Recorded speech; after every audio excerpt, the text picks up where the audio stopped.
Assalamualaikum warahmatullahi wabarakatuh. Perkenalkan saya dengan Safira Jani Rahmawati dari NIM 51300220005 dari Prodi S1 Pendidikan Dokter Fakultas Kedokteran Universitas Nahdlatul Ulama Surabaya. Di sini saya akan menjelaskan tentang 4 prinsip dasar fundamental dalam ilmu bioetika kedokteran. Yang pertama yaitu ilmu bioetika mencakup bidang yang luas yang berkaitan dengan kehidupan manusia, mulai dari aborsi sampai dengan eutanasia, termasuk peminjaman atau penyewaan rahim, alokasi sumber daya kesehatan yang sulit didapat, contohnya organ dan pembatasan layanan kesehatan. Transplantasi organ juga hak untuk menolak prosedur penata laksanaan karena alasan agama atau kebudayaan.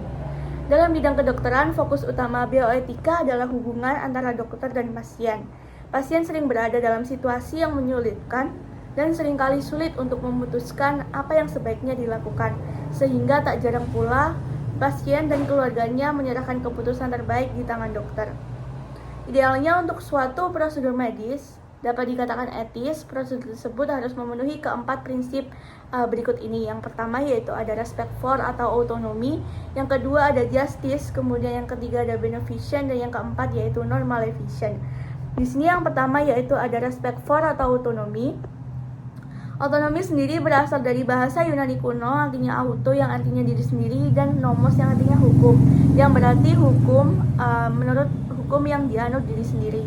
Makna luas dari otonomi adalah keadaan merdeka untuk mengatur diri sendiri tanpa pengaruh dari luar, tidak sama dengan orang lain. Pasien memiliki otonomi dalam mengambil keputusan mengenai prosedur pelayanan kesehatan, dan dalam pengambilan keputusan ini, pasien tidak boleh berada dalam tekanan maupun paksaan, terutama dari praktisi kesehatan. Supaya pasien bisa mengambil keputusan yang terbaik menurutnya, maka dokter punya kewajiban untuk menjelaskan prosedur atau penata laksanaan yang akan dijalani pasien beserta alternatifnya secara lengkap dan jelas, sehingga pasien dapat memahami semua resiko dan keuntungan dari suatu prosedur dan seberapa besar kemungkinannya untuk berhasil. Ada beberapa pengecualian terhadap terlaksananya prinsip autonomi ini, diantaranya adalah yang pertama, pasien tidak mampu untuk membuat keputusan sendiri. Misalnya pasien demensia yang mana keputusan akan diambil oleh yang berwenang. Yang kedua yaitu pasien tidak mampu untuk membuat keputusan sendiri, sedangkan harus segera dilakukan penata laksanaan. Misalnya pada kasus pasien cedera berat dalam keadaan tidak sadar, dalam hal ini keputusan dokter wajib berlandaskan prinsip beneficent dan non-maleficent. Yang ketiga yaitu pasien sudah melepaskan haknya untuk membuat keputusan, dan yang keempat yaitu pasien secara sadar menyerahkan keputusan ke tangan orang lain, umumnya ke pasangan dan atau ke keluarganya. Selanjutnya yaitu yang kedua ada justice. Prinsip justice menekankan pada pemerataan pelayanan kesehatan, yaitu pasien-pasien yang berada dalam posisi yang serupa mendapatkan pelayanan yang serupa pula. Dengan kata lain, imparsialitas harus diterapkan pada semua orang, yang berarti lepas dari bias, prasangka, rasa tidak suka, ataupun lebih menguntungkan suatu pihak dan merugikan pihak lain. Poin nomor 9, Sumpah Dokter Indonesia secara jelas mengatakan bahwa dalam menunaikan kewajiban terhadap penderita, seorang dokter tidak akan membiarkan dirinya terpengaruh oleh pertimbangan keagamaan, kebangsaan, kesukuan, dan politik atau kepartaian dan kedudukan sosial.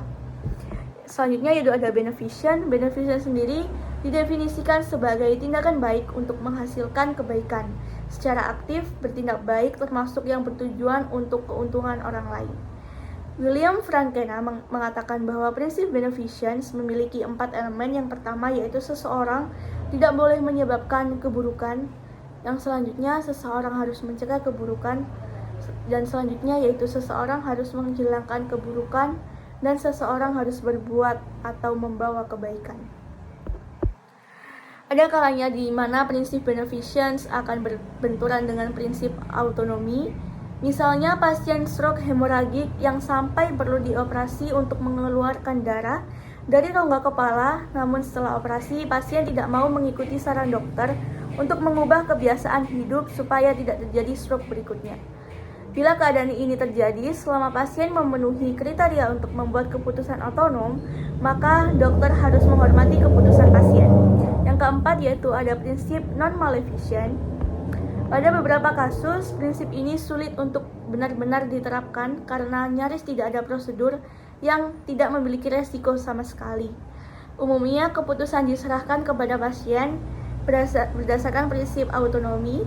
Bila pasien tidak memungkinkan persetujuan ataupun penolakan, maka dokter harus mengingatkan syarat suatu prosedur dapat dikatakan prosedur yang etis, yaitu keuntungan melakukan prosedur tersebut melebihi resiko yang ada.